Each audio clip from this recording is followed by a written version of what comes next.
कुछ वस्तुओं के बारे में मैंने कल कहा था, जीरे के बारे में कहा था, आपको थोड़ा हींग के बारे में कहा था, अजवाइन के बारे में कहा था। ऐसे ही अपने घर में एक बहुत अच्छी चीज है जिसके बारे में मैं कल छूट गया बोलना, लेकिन बोलना जरूरी है। वो है मेथी का दाना। भागवत जी कहते हैं कि अपने रसोई में आंवला, हरडे, बहेड़ा, इन तीनों के बाद कोई अच्छी चीज है तो अजवाइन, फिर उसके बाद बोला तो जीरा, फिर उसके बाद बोला तो हींग, और उसके बाद फिर वो बोलते हैं सबसे अच्छी चीज है मेथी का दाना। इस मेथी के दाने के बारे में इसकी जो विशेषता है मेथी की, ये वात नाशक है और कफ नाशक है। वात और कफ दो बीमारियों को जड़ से खत्म करने की शक्ति इस मेथी में है। मेथी पित्त को बढ़ाती है, वात को कम करेगी, कफ को कम करेगी, पित्त को बढ़ाएगी। इसका मतलब यह हुआ कि मेथी उपयोग अगर आप करते हैं तो वात की बीमारियां खत्म हो जाएंगी पूरी तरह से, और कफ की बीमारियां खत्म हो जाएंगी पूरी तरह से। पित्त की बीमारियां बढ़ सकती हैं क्योंकि मेथी पित्त को बढ़ाती है। तो जिन लोगों को पित्त की बीमारी पहले से है उनके लिए विनती है कि वो मेथी का उपयोग ना करें। जिनको पित्त की बीमारी पहले से है वो मेथी का उपयोग ना करें। पित्त की बीमारी आप समझते हैं, एसिडिटी होना, हाइपर एसिडिटी होना, अल्सर होना, पेप्टिक अल्सर होना, मुंह में पानी आना, खाने का हजम नहीं होना, खाना खाने के 2-3 घंटे बाद भी खाने का टेस्ट मुंह में रहना, डकारे आना वगैरह वगैरह, हिचकी आना, ये ज्यादातर पित्त से जुड़ी हुई बीमारियां।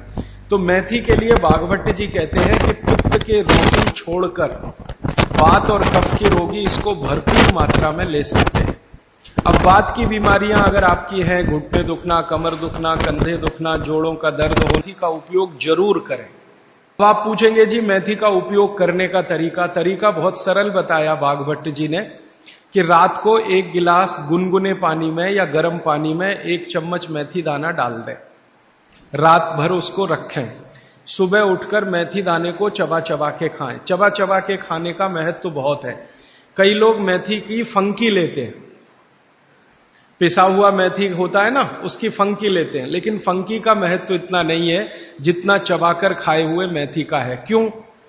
कारण उसका यह है कि जैसे ही मेथी आप चबाते हैं लार बनना बहुत तेजी से शुरू होती है, क्योंकि मेथी का जो स्वाद है ना वो कटुक है, कषाय स्वाद है उसका। तो उस स्वाद की कोई भी चीज आप चबाएंगे बहुत तेजी से लार बनेगी, और वो लार मैंने आपको पहले ही बता दिया है आपके जीवन के लिए बहुत ही महत्वपूर्ण और उपयोगी है। इसलिए मेथी दाने को चबाकर खाने का असर बहुत गहरा और बहुत अच्छा होता है। तो आप मेथी दाना नियमित रूप से अपने घर में रखें, रसोई में रखें, उसका उपयोग करें। इस मेथी दाने के लिए एक बात वैसे मैंने महसूस की है, हमारे ज्यादातर घरों में अचार जितने भी बनते हैं सब में मेथी होती है ज्यादातर। तो आप भागवत जी की बात अगर मानते हैं और सुनते हैं तो जो भी अचार में मेथी है वो अचार नहीं है, औषधि है, दवा है। माने आप कभी भी अपने जीवन में ऐसे अचार खाने से परहेज ना करें जिसमें मेथी है। मेथी है तो जरूर खाएं, वो चाहे आम का अचार हो, चाहे कोई भी दूसरा, नींबू का हो, या जो भी अचार आप डालते हैं, अगर मेथी है तो जरूर उस अचार को आप खा सकते हैं। कुछ अचारों में मेथी के अलावा ये भी होती है, अजवाइन होती है। अगर अजवाइन है तो आप जरूर अचार खा सकते हैं, क्योंकि महत्व की बात जो आपको मैं समझाना चाहता हूं वो ये कि किसी भी अचार पर, किसी भी फल पर औषधियों का असर फल से ज्यादा होता है। जो विज्ञान की बात है वो ये कि आपने अचार डाला, तो मान लो आम का फल था, आम के फल का अचार डाला, अब इस पे मेथी पड़ गई या इस पे पड़ गया ये अजवाइन पड़ गई, तो अजवाइन और मेथी दो ऐसी औषधियां हैं जो दूसरे के प्रभाव को बहुत कम और अपने प्रभाव को बढ़ा देती है। तो कई लोग ऐसा घबराते हैं ना, मुझे अचार खाना तो अच्छा लगता है लेकिन खा नहीं सकता क्योंकि मुझे ऐसी तकलीफ है।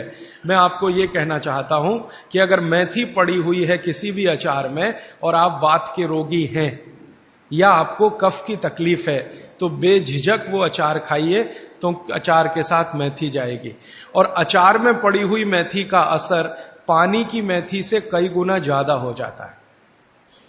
मैंने जो मेथी आपको बताई वो पानी में रात को डाल के सुबह खाना, इसका जितना असर है, लेकिन अचार में डाली हुई मेथी का असर इससे कई गुना ज्यादा है, क्योंकि अचार में ये मेथी 5-6 महीने साल भर पड़ी रहती है। मेथी के बारे में बागभट्टी जी कहते हैं कि तेल में मिलाकर अगर आपने इसको रख लिया तो बात वही है कि अचार में तो तेल भी है, बिना तेल के अचार नहीं है। अब मेथी उसमें डल गई तो आप समझ लीजिए कि इसकी शक्ति जो काम करने की है वो 20 गुनी ज्यादा होती है, कम से कम 20 गुनी ज्यादा होती है।